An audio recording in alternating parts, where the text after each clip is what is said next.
The flight had only just boarded, and the cabin hummed with the usual mix of chatter, the clinking of carry-on luggage against seats, and the crackling announcements from the flight crew.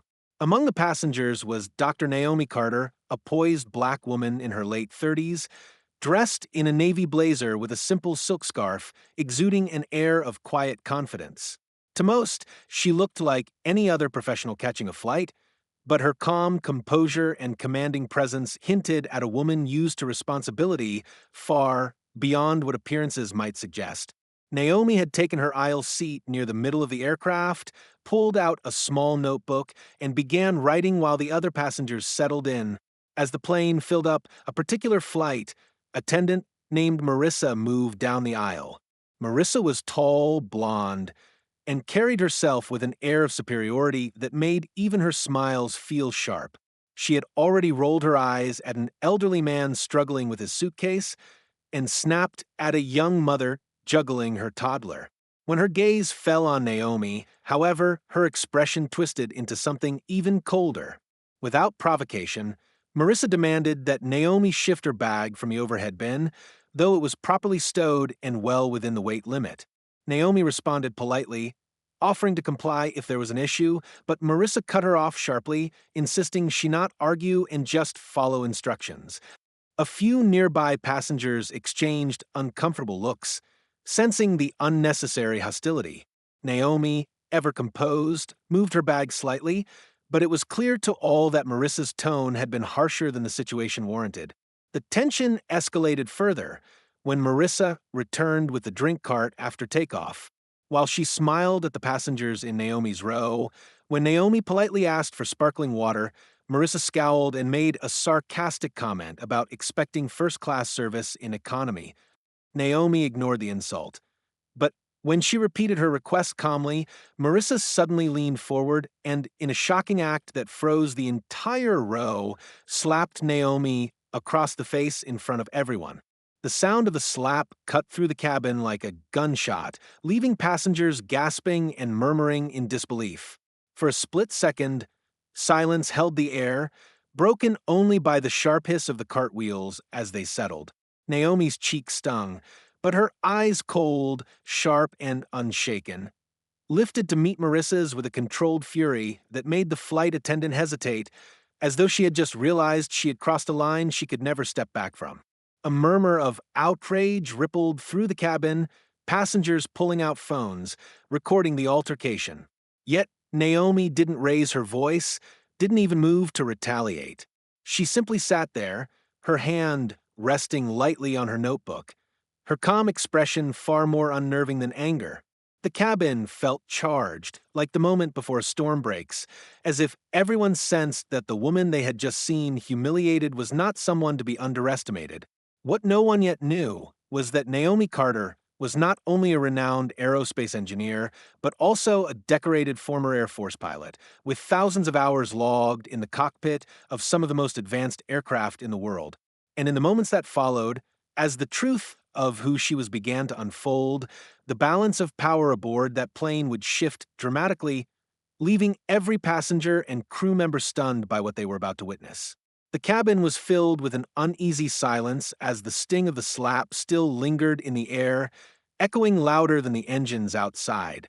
Passengers exchanged shocked glances, some covering their mouths, while others whispered furiously to their neighbors. The black woman, whose name few yet knew, sat still in her seat, her hand slowly lowering from her cheek. Her expression wasn't one of helplessness or embarrassment. It was something far calmer, far stronger. Her eyes carried a sharpness that unsettled even the loudest critics who had just moments ago been smirking at her humiliation. The flight attendant who had struck her, flushed with a mixture of anger and fear, stepped back as though realizing the enormity of what she had just done. Instead of apologizing, she raised her chin defiantly, as if expecting the passengers to side with her. But the atmosphere had shifted. The murmurs grew bolder, some passengers already pulling out their phones, recording every second of the unfolding drama. "She just slapped her. Did you see that?" One man whispered harshly, while a woman across the aisle declared, "This is unacceptable. She should be fired immediately." Still, The attendant clung to her pride, muttering about unruly passengers and safety measures. But then, the black woman slowly rose from her seat. She did not yell. She did not curse. Her voice, calm and steady, carried an authority that filled the pressurized cabin with more weight than any shout could. "You put your hands on me," she said, her words deliberate, each syllable striking harder than the slap itself. "And now, this flight no longer belongs to you." The passengers froze, her declaration hanging in the air like an electric current. The flight attendant scoffed nervously, attempting to brush it off, but her trembling fingers betrayed her fear. Then the murmurs shifted. People began to notice things, details that they hadn't paid attention to before. The woman's wrist bore a sleek watch not commonly found in stores, the kind only gifted to executives or dignitaries. Her presence exuded composure, the type of bearing one only gained through years of commanding respect and power. A man in first class leaned forward, whispering, "Do you know who she is?" But no answer came, only a sense that they were all about to find out. The captain's voice suddenly crackled over the intercom, his tone polite, yet urgent. "Ladies and gentlemen, please remain calm. We are addressing a situation on board. Everything is under control." But everything was not under control, not anymore. The woman walked slowly toward the front of the plane, each step causing the crew members to falter. The flight attendant who had struck her scrambled backward, her defiance fading into panic. When the black woman reached the galley near the cockpit, she pulled out a small identification card, sleek, embossed, and unmistakable. Gasps filled the cabin as she held it up for everyone to see. "My name," she said firmly, "is Naomi Carter. I am the majority shareholder and acting CEO of this airline. And right now, you've just assaulted your boss." The color drained from the flight attendant's face as her knees buckled slightly, while passengers erupted in disbelief and awe, phones captured every moment flashing like fireworks. What had begun as an act of humiliation had now shifted the balance entirely, and everyone on that plane understood. This flight was about to take a very different turn. The sound of the slap lingered in the air like a violent crack of thunder, silencing the cabin in an instant. Passengers froze mid-sentence, mid-sip, and mid-breath, as though time itself had been suspended. The black woman, Amara, didn't stumble back or cry out as many expected. Instead, she straightened her spine, her eyes burning with a mix of outrage and composure that only someone accustomed to enduring indignities far too often could master. The flight attendant, a tall woman named Karen, ironically took a step back, her chest heaving, as if she had just proven something to herself and the world. "Maybe now you'll listen," Karen muttered under her breath, but in the suffocating silence, every single passenger heard her words. Murmurs began to ripple through the crowd, gasps, phones raised discreetly to record, eyes darting between Amara and the crew. A man in the third row stood and shouted, "You can't do that. That's assault," while a mother covered her child's ears, shaking her head in disbelief. The captain's voice crackled over the intercom, clearly aware something had gone wrong in the cabin but too far removed to yet grasp the severity. "Ladies and gentlemen, we are about to experience some light turbulence. Please remain seated." The irony of the announcement was not lost on the passengers. The real turbulence had already begun. Amara remained still, her hand hovering near her cheek, but never touching it, refusing to give the attacker the satisfaction of seeing her flinch. Slowly, she reached for her bag, unzipping it with deliberate calm, and pulled out a slim leather folder. Every eye followed her movement, confusion spreading like wildfire. Why wasn't she screaming, demanding the police, calling for the captain? Instead, she opened the folder and revealed credentials that few would ever see in their lifetime. The man across the aisle whispered, "Oh my God," as the insignia gleamed under the cabin lights. It wasn't just any badge. It bore authority. It carried weight. It belonged to someone far more powerful than anyone on that plane could have imagined. The hush deepened, people craning their necks for a better look. Karen, the flight attendant, blinked rapidly, her face paling as she realized what she had just done. Wah, what is that? She stammered, her earlier arrogance slipping through her fingers like water. Amara finally spoke, her voice steady, firm, and chillingly controlled. This, she said, her tone cutting through the air, is why you should have thought twice before laying your hand on me. Her words were not shouted, not dramatic, yet they carried more impact than any scream could. The passengers erupted, some gasping, others whispering furiously, a few clapping in solidarity. Karen looked around desperately, seeking backup from her fellow crew, but they all avoided her eyes, unwilling to tether themselves to the sinking ship of her actions. Amara closed the folder with precision, slid it back into her bag, and fixed Karen with a gaze so sharp that the woman instinctively took another step back. You've just jeopardized more than your job, Amara said quietly, but the entire cabin leaned in, hanging onto every word. You've put this entire flight in danger. That single statement sent a chill down every spine. For the first time, the passengers began to realize that Amara wasn't just a victim of a slap. She was someone with the authority to shift the balance of power midair. Karen's lip trembled, her bravado gone, her knees unsteady. The silence that followed was heavy, dangerous, the kind that precedes a storm no one can outrun.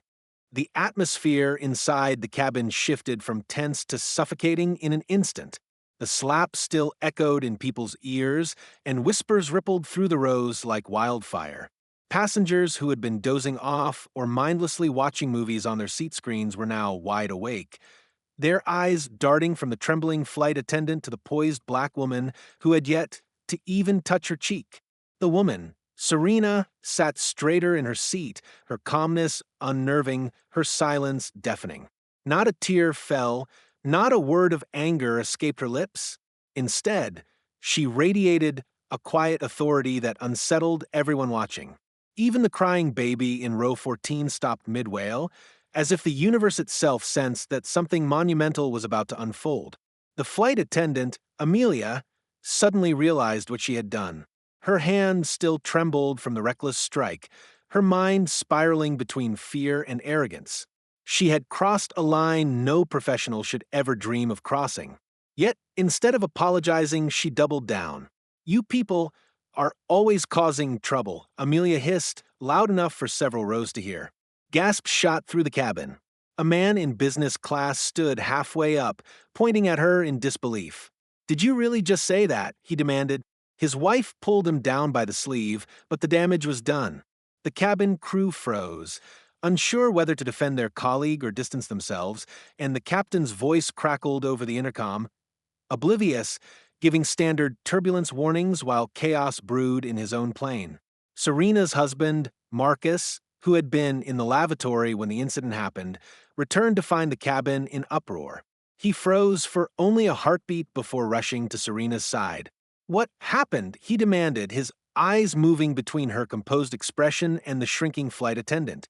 Serena reached over and gently squeezed his hand, silently calming him down before he erupted. She turned her gaze to Amelia, her voice calm but commanding. Do you realize what you've done? You struck a passenger unprovoked in front of a cabin full of witnesses. The steadiness of her tone chilled Amelia more than anger ever could. The other crew members finally began exchanging nervous glances, their training manuals flashing in their minds. Striking a passenger was grounds for immediate suspension, if not permanent dismissal. The other passengers began to rally around Serena. A young mother raised her phone, declaring she had recorded the entire incident. A businessman offered his testimony, nodding vigorously. The elderly couple across the aisle murmured loudly about pressing charges as soon as they landed. Amelia's face paled, her bravado fading as she realized this wasn't just an isolated incident. This was a storm she had ignited with her own hand. Still, pride clung stubbornly to her tongue. She provoked me, Amelia muttered, though her voice cracked under the weight of witnesses. She was rude. Serena finally stood, her tall frame towering over the flight attendant. No, she said firmly, her eyes unblinking. You let your prejudice dictate your actions. And now, everyone will see the truth. At that moment, the captain's door opened, and the pilot stepped out, alerted by the commotion. His eyes swept across the scene, the shaken attendant, the resolute woman, the buzzing passengers armed with cameras. He frowned, clearly unsettled. Before he could speak, Serena calmly stepped forward. Her voice carried across the cabin with absolute authority. Captain, this plane is no longer under control. Until further notice, I am taking responsibility for everyone's safety. The silence that followed was absolute. Every passenger, every crew member, even the pilot froze, as if gravity itself had shifted. No one knew what Serena meant, but deep down they could all feel it. The balance of power inside that aircraft had just changed forever. The silence that followed was almost unbearable, heavy with disbelief and raw tension, as every passenger tried to comprehend what had just happened. The flight attendant stood frozen, her eyes darting between the captain's door and the stunned faces glaring back at her, while the black woman, still calm despite the stinging red mark on her cheek, slowly straightened in her seat. Her presence alone commanded attention, and as whispers spread through the cabin, the weight of judgment shifted entirely onto the crew. The captain, having been alerted by both the commotion and the frightened reports from passengers, emerged from the cockpit, his face pale and demanding an explanation. The attendant stammered excuses, claiming unruly behavior, but the sea of witnesses erupted, voices rising in unison to contradict her lies. Dozens of phones were already recording, capturing the truth the airline would not be able to spin away. The woman, finally breaking her silence, stood with unshakable composure and addressed the captain directly, her voice even and steady, cutting through the chaos like a blade. If this plane is to land safely, you need to understand who is really in control here. The captain blinked, thrown off by her words, but something in her tone forced him to pause. She wasn't angry or hysterical, she was commanding, measured, as if she had spoken with authority her entire life. The atmosphere shifted instantly as passengers quieted to hear her, sensing something powerful about to unfold. The attendant who had struck her shrank back, realizing the balance of power had just shifted, not because of fear, but because the woman carried herself as though she belonged in a position far greater than any of them could imagine. The murmurs grew into questions. Who was she? How did she have such authority? And what was about to happen that would change the entire flight? The captain's confusion deepened as the black woman reached into her bag with deliberate care, ignoring the wary stares and tense gasps of passengers still shaken by the outburst. She produced a sleek, embossed leather case, the kind reserved for government officials, and opened it to reveal an identification badge gleaming under the cabin lights. Gasps rippled through the plane as passengers leaned in to catch a glimpse, and the captain's eyes widened in recognition before snapping back to hers in stunned silence. Federal Aviation Administration, Chief Inspector, she declared, her voice firm yet controlled, leaving no doubt that she had authority not only over the flight, but over the very airline itself. The flight attendant who had slapped her staggered back, her face draining of color as the reality of her crime hit her like a tidal wave. Phones captured every second as the woman calmly continued, "You have violated federal law tonight. Every action from this moment forward is under my jurisdiction." A collective murmur swept through the passengers, many of whom had felt powerless moments ago, but now erupted in applause, emboldened by the sudden reversal of power. The captain straightened, a mix of embarrassment and fear clouding his face as he realized the severity of the situation. This wasn't just an angry passenger. This was the FAA itself sitting in his cabin, silently watching until provoked. The inspector's composure never wavered as she directed him, her tone authoritative but precise. "Secure your crew, land this plane, and prepare your company for the consequences. I'll be filing my report before we even touch the ground."